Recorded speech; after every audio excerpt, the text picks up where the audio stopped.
মামুন হয়তো অবহেলা করার কারণে আমার ভালোবাসাটা বেড়ে গেছে। ও যদি ওকে না ছেড়ে দিত বা অবহেলা না করতো সেক্ষেত্রে হয়তো আমার ভালোবাসা এত বাড়তো না।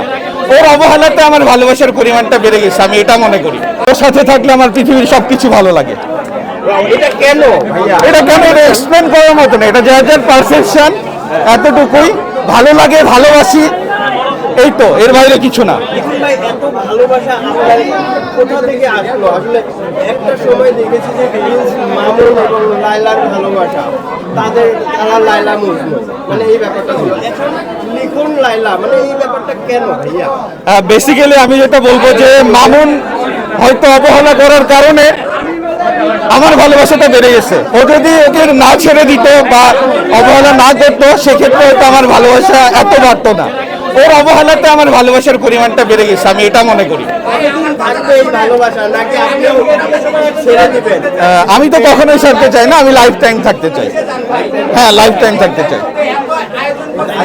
আজকে লায়লার সঙ্গে কথা হবে সেই ব্যাপারে, এবং আমরাও জানতে চাই যে লায়লা আসলে কি। হ্যাঁ, সেটাই, লায়লা কি চাইলো ওইটার উপর ডিপেন্ড করবে না, বাট আমার ভালোবাসা আমার পক্ষ থেকে থেকেই যাবে সবসময়। ঠিক আছে।